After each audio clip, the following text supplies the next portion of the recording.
Tonight, Washington finds itself on the edge of yet another fiscal crisis. United States President Donald Trump has warned that the country will probably experience what he calls a fiscal paralysis, a budget deadlock that could halt large parts of the federal government within hours. His stark prediction has reignited memories of past government shutdowns and put the nation on alert for potential economic disruption. The president's remarks came during a brief but pointed exchange with reporters in Washington. He blamed the ongoing standoff between Republicans and Democrats over federal funding, singling out one issue as the main stumbling block: healthcare benefits for undocumented immigrants. Trump argued that the proposal to extend what he described as Cadillac Medicare to people living in the country illegally would place an unbearable burden on taxpayers and encourage further migration.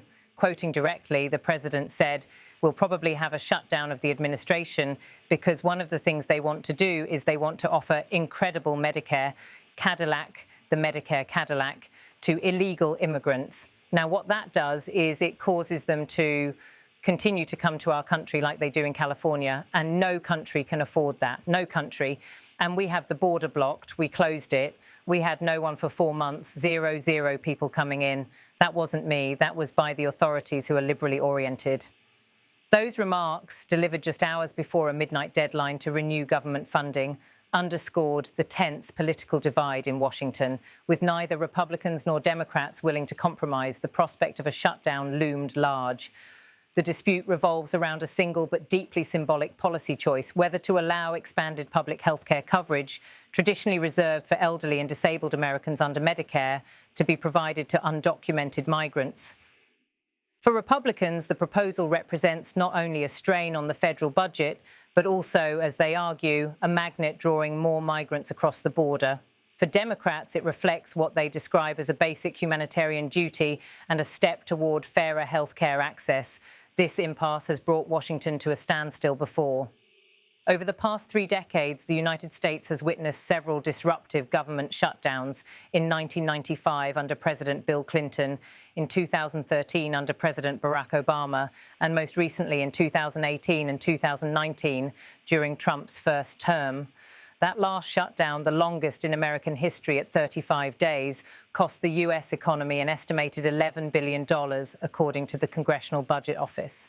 It left federal employees without paychecks, closed national parks, disrupted safety inspections, and weakened public confidence in the government's ability to function. As markets brace for renewed uncertainty, economists warn that even a short shutdown can weigh on consumer confidence and dampen business investment. With interest rates already high and the economy showing signs of slowing, the possibility of another prolonged standoff raises concerns about both domestic stability and international market reactions.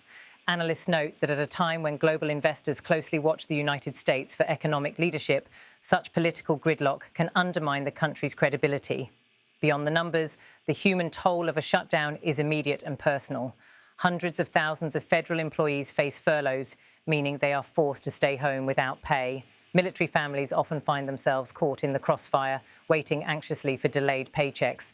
Families relying on federal food assistance or housing support face disruptions that can upend their daily lives. For small businesses that depend on government contracts or tourism tied to national parks, the uncertainty can be devastating. At the heart of this showdown lies the question of immigration policy, a theme that has shaped Trump's political identity for years. In his remarks, the president pointed to what he described as a 4-month period during which illegal crossings at the southern border fell to nearly zero.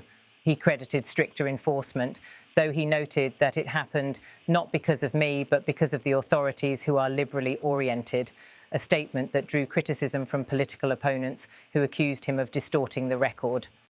We'll probably have a shutdown because one of the things they want to do is they want to give incredible Medicare, the Cadillac Medicare, to illegal immigrants.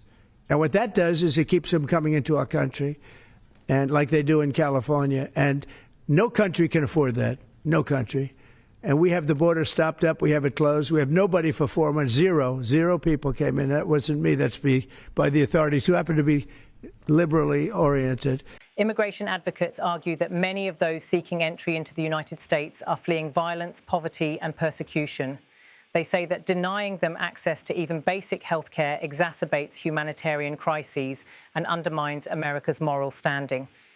Republicans counter that uncontrolled migration strains public services and that offering generous benefits to those who enter unlawfully encourages more people to come. Experts in both public health and fiscal policy caution that neither side's position fully addresses the complexity of the challenge. While providing healthcare can indeed reduce long-term emergency costs and curb the spread of infectious diseases, it requires significant upfront funding and effective border management to be sustainable. Shutting down the government, analysts note, does not solve the underlying policy dilemma. It merely suspends vital operations while leaving the root issue unresolved. Political reactions have been swift and fierce. Democratic leaders accuse Trump of holding the government hostage to his immigration agenda. Progressive lawmakers framed the president's remarks as scapegoating migrants for budgetary disputes. Meanwhile, Trump's conservative allies hailed his warning as a necessary step to force fiscal discipline and confront what they call uncontrolled spending. The looming shutdown has also rekindled debates about the design of America's budgetary system itself. Critics argue that the need for frequent funding resolutions invites political brinkmanship, allowing narrow disputes to hold the entire federal apparatus hostage. Some policy experts call for reforms to establish automatic continuing resolutions that would prevent funding lapses while broader policy negotiations continue. Such proposals, however, remain politically contentious, as both parties have often used the threat of shutdowns as leverage in high-stakes negotiations. For ordinary citizens, the political chess match in Washington often feels distant until its consequences touch their lives. In communities across the country, families worry about delayed benefits, travelers brace for disruptions in airport security screening, and businesses dependent on federal approvals or contracts face mounting uncertainty. Non-profit organizations that rely on federal grants for food banks, housing initiatives, and healthcare services also warn that they could be forced to scale back operations at a time when demand for assistance is growing. Internationally, allies and rivals alike are watching closely. Frequent budgetary brinkmanship can raise doubts about America's political cohesion and its reliability as a global leader. Markets from Europe to Asia react swiftly to signs of fiscal instability in Washington, often with volatility that spills over into local economies. Diplomats say prolonged shutdowns also impede international cooperation on security, trade, and humanitarian programs that rely on U.S. government funding and coordination. As the deadline approaches, pressure mounts on lawmakers to reach a last-minute compromise, yet both sides appear entrenched. Democrats argue that access to healthcare is a fundamental human right and that excluding migrants undermines public health. Republicans maintain that protecting the border and controlling costs must come first and accuse the other side of putting ideology over fiscal responsibility. The president's prediction of a probable shutdown has intensified that standoff rather than softened it. His words have emboldened hardliners in his own party while galvanizing opposition among Democrats. Some moderates in Congress have called for temporary funding measures to avert an immediate shutdown and buy time for negotiations. But with the clock ticking, the prospects for such a compromise remain uncertain. For historians and political scientists, this latest showdown is part of a larger pattern in American governance, one in which deeply polarized politics repeatedly bring the machinery of the federal government to the brink of collapse. They warn that the erosion of bipartisan compromise threatens not only the economy, but also the credibility of the United States as a functioning democracy. Each near crisis leaves deeper scars on public trust and further narrows the space for pragmatic solutions. Tonight, as the nation waits for the outcome of these fraught negotiations, the stakes could hardly be higher. A shutdown would not only disrupt services and harm the economy, but also reveal, yet again, the fragility of a political system strained by partisanship. Whether a deal is struck at the 11th hour or the government grinds to a halt, the episode will shape the political landscape in the months ahead, influencing debates on immigration, fiscal policy, and the very capacity of the United States to govern itself in times of division. In the words of one veteran political analyst, budgetary paralysis isn't just a technical glitch, it's a symptom of a deeper malaise in American politics. That sentiment captures the broader concern now resonating in Washington and beyond, that each showdown weakens the nation's resilience against future crises.